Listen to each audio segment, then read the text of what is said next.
بسم اللہ الرحمن الرحیم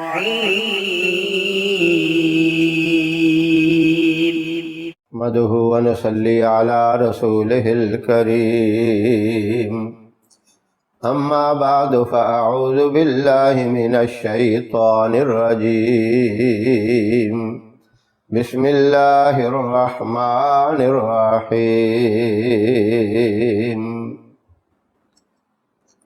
محترم سامعین، السلام علیکم ورحمۃ اللہ وبرکاتہ۔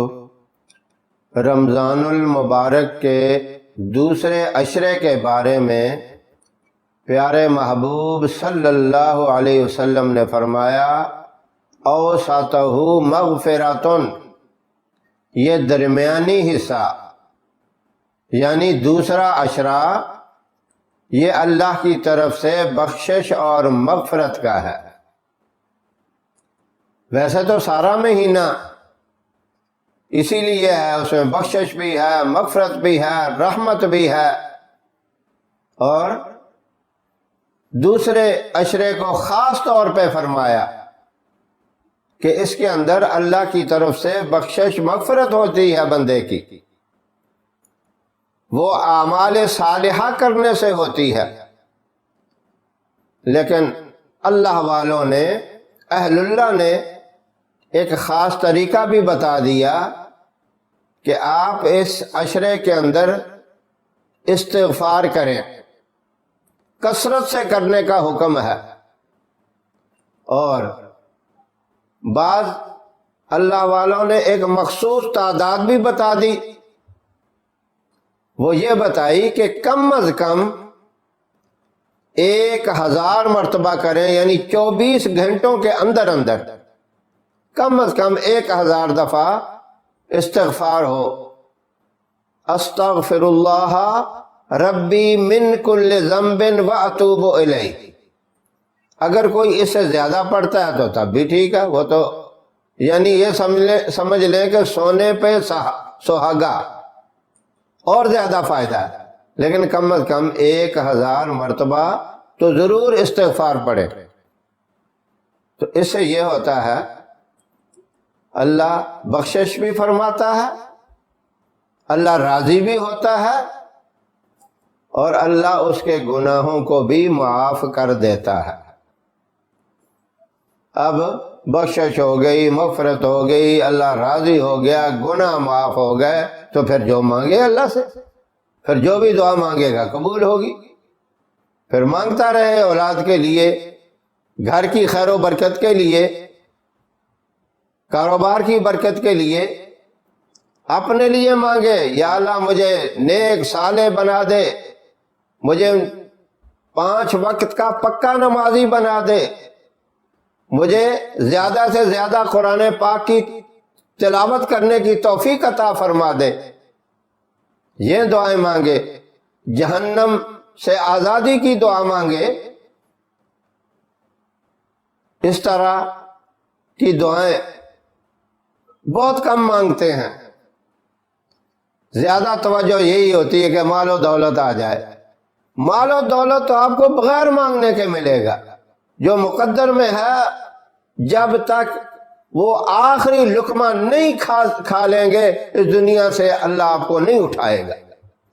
جتنی روزی لکھی ہوئی ہے وہ آپ کو ضرور مل کر رہے گی۔ تو ویسے بھی اگر تنگ دستی ہے تو خوشحالی مانگ لو، مانگنا بھی منع نہیں ہے، لیکن آخرت کے لیے ضرور دعائیں مانگیں، جنت کی طلب کریں، جہنم سے پناہ مانگیں۔ حدیث میں آتا ہے جو 3 مرتبہ جنت کی طلب کرتا ہے، جنت خود کہتی ہے کہ یا اللہ یہ طلب کر رہا ہے، مانگ رہا ہے، تو اسے جنت کے اندر داخل کر دے۔ اور جہنم سے جو پناہ مانگتا ہے، جہنم بھی کہتی ہے یا اللہ تو اس کی حفاظت فرما دے، جہنم کی آگ سے بچا لے اس کو۔ لیکن ہم مانگے تو تب، ہم اس طرف آتے ہی نہیں ہیں۔ اس میں ہر دعا جو جائز قسم کی ہے اللہ سے مانگنی چاہیے۔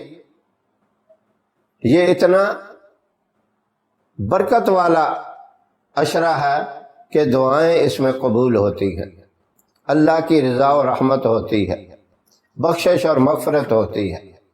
تو اس لیے یہ لاپرواہی اور غفلت سے درمیانی عشرہ نہیں گزارنا چاہیے، اس کو بہت بڑی غنیمت، بہت بڑی سعادت اور بہت بڑی اپنے لیے رحمت سمجھیں کہ زندگی میں اللہ نے یہ موقع دے دیا، آئندہ سال کیا کوئی پتہ نہیں، کوئی گارنٹی نہیں، ایک منٹ کا بھروسہ نہیں، سال تو بڑی چیز ہے۔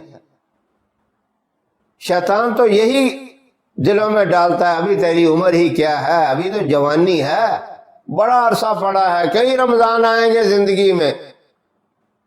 یہ بہت بڑا دھوکہ ہے، مالک کائنات کا کوئی پتہ نہیں کس وقت بلاوا آ جائے اس کی طرف سے۔ وہ بچپن میں بلائے اس کی مرضی، جوانی میں بلائے اس کی مرضی، بڑھاپے میں بلائے اس کی مرضی۔ یہ کسی کو نہیں بتایا کہ تیری زندگی اتنی ہے، یہ علم اللہ کے پاس ہے، نہ نبی کسی کے پاس، نہ کسی غوث کتب ابدال کسی کے پاس یہ نہیں ہے۔ ساری دنیا اس بات کو جانتی ہے، اس کے اوپر کوئی دلائل دینے کی ضرورت بھی نہیں ہے۔ باقی ہر چیز کے لیے تو دلائل مانگتے ہیں، ثبوت مانگتے ہیں، اختلاف ہیں، اب موت کے بارے میں کوئی اختلاف نہیں ہے۔ تو اس لیے لاپرواہی نہیں کریں، اس درمیانی عشرے کو غنیمت سمجھیں، اللہ سے بخشش اور مغفرت طلب کرتے رہیں، استغفار کر کے مانگتے رہیں، اور یہ اتنی بڑی دولت، اتنی بڑی نعمت ہے استغفار کی، اللہ اس سے اتنا راضی ہوتا ہے، فرمایا کہ جس کے نامہ اعمال میں استغفار سب سے زیادہ ہوگا وہ سب سے زیادہ اللہ کا محبوب ہوگا، جس کا سب سے زیادہ ہوگا، اس سے اوپر کوئی نہیں ہوگا، وہ جنت کے اعلیٰ بالا خانوں میں ہوگا۔ کتنا بڑا یہ انعام ہے، یہ موقع جو مل گیا ہے اس کو ضائع نہ ہونے دیں۔ میری تمام مائیں بہنیں بھی کوشش کریں، محترم بھائی بھی کوشش کریں، چھوٹے بڑے جتنے بھی ہیں اس بابرکت عشرے سے فائدہ اٹھائیں۔ اللہ ہم سب کو عمل کی توفیق عطا فرمائے۔ ہماری ویڈیو آپ کو پسند آئے اسے لائک کریں، شیئر کریں، ہمارے چینل کو سبسکرائب ضرور کریں اور ساتھ والے بیل آئیکن بٹن کو دبائیں تاکہ ہماری ہر آنے والی ویڈیوز کی اپڈیٹ آپ تک آسانی سے پہنچ سکے۔ اللہ آپ کا حامی و ناصر رہے۔ انشاءاللہ پھر کسی نئے وظیفے کے ساتھ آپ کی خدمت میں حاضر ہوں گے، تب تک کے لیے اجازت دیں۔ السلام علیکم ورحمۃ اللہ وبرکاتہ۔